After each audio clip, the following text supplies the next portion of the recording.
Oneness is the lived experience of peace.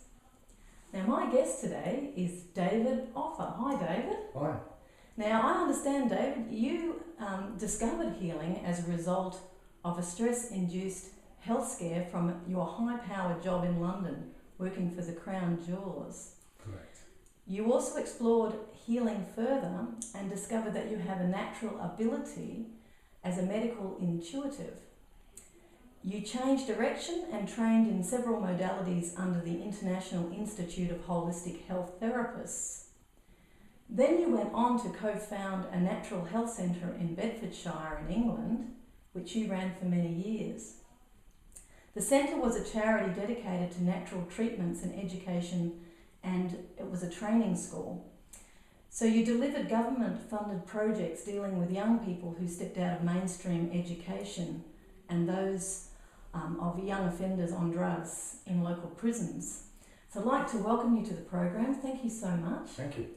Firstly, if we could just start with a bit about your background. If you could just, I know I've just done a very small précis, but if you could just perhaps give us a little bit of an indication of where you've come from to this point. Sure, okay. Well, I was born in the East End of London and came from a very simple background. And then I had the benefit of working in the centre of London for the Crown Jewellers and started work at 15 years old and grew up within the company, which I absolutely loved the work and the people. But unfortunately, I worked there for many years and was trained and worked my way up through the company and eventually became the silver buyer. But unfortunately, in the last 5 years of my being there, the ethos of the company seemed to change. It was taken over by other people and they seemed to change the policies of the company. Instead of being a very caring company, it became very because it was high profile. It was very expensive jewellery and watches and silverware, and it was all became about profit, which didn't sit very well with me. And so I found that in my position that I had at that time, that I was in quite some disagreement with the management, one director in particular, who was quite a bully, and not only through personal experience but observation of how he treated other people, that was something quite terrible. And so with the pressures that he imposed and also the pressures of a high-powered situation in the company that had branches all over the world, is that it became very stressful, and at one point I was rushed into hospital with a suspected heart attack.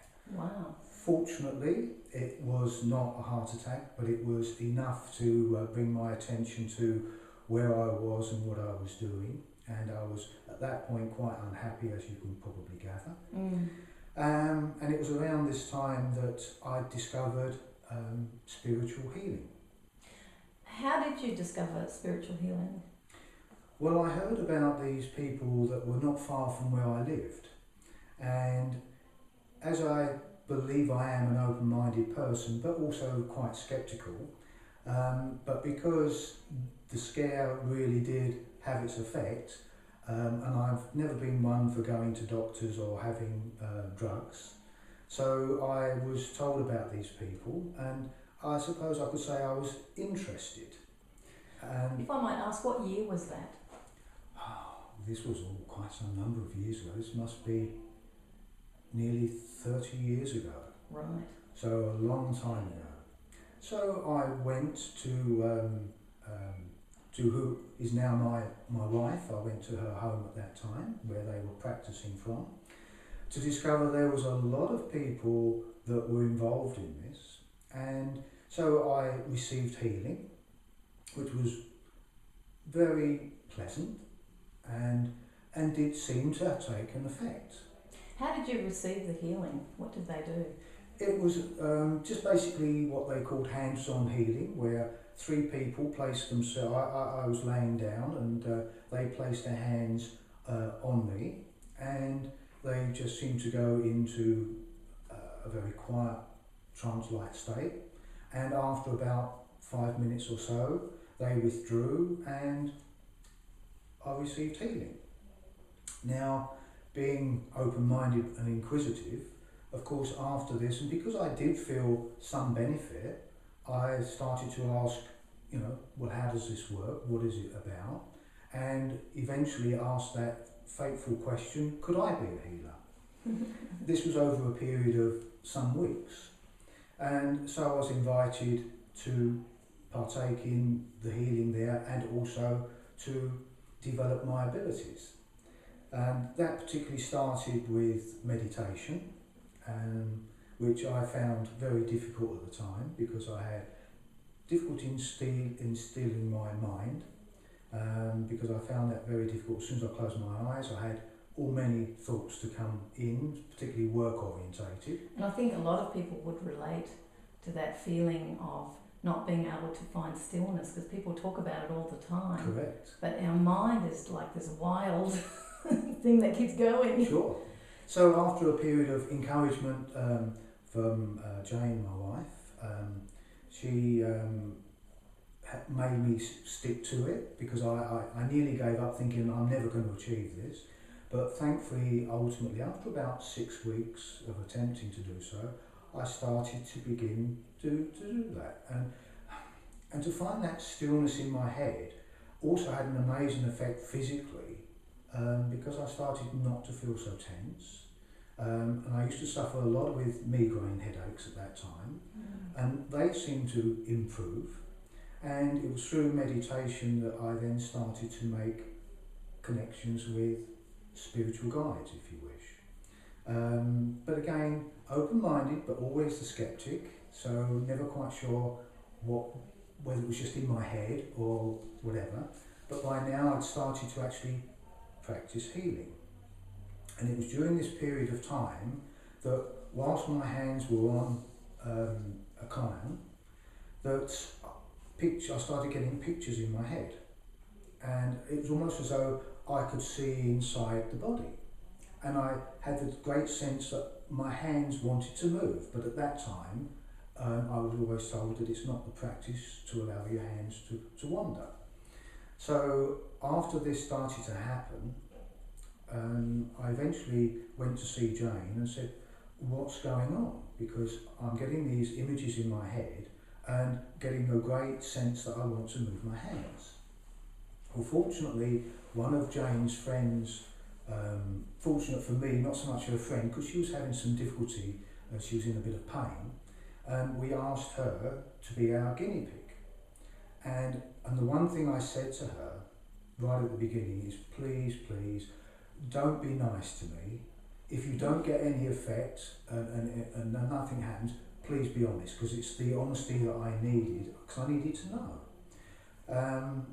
And as you can guess, after several workings with her, she found a great deal of improvement, and she promised me that she was telling me the truth.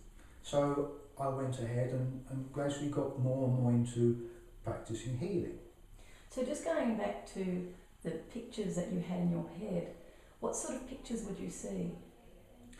Well, my first image, if you wish, of something in my head was during a meditation where I met the very first guide that I've now come to know and rely on quite a great deal.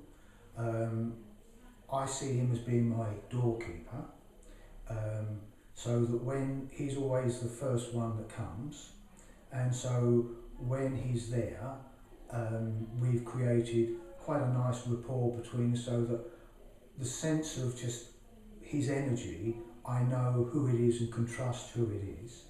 And he's the one that before I go to work, in my process of connection, he's the first one that comes forward, and he presented himself firstly as the animal of a wolf, but during the meditation he transformed into this Native American Indian, and he was sorry? I was just going to ask you, he transformed into an American Indian. He was running, the wolf was running for a time, wasn't it? Correct. So this was your first experience of Ranjit? No, he was the first one Right. to come. And yes, at that point, the words at that time, because it was about following and trust. And that was all I just get, follow and trust. And following this very large silver wolf was pleasant because it was in a meditation. It wasn't, in my mind, real. But when he really went very fast through trees, and it was just trust and follow. And then when we hit this clearing, I sat on this log, and that's when he transformed into this man, this Native American, which had the full headdress of a silver wolf.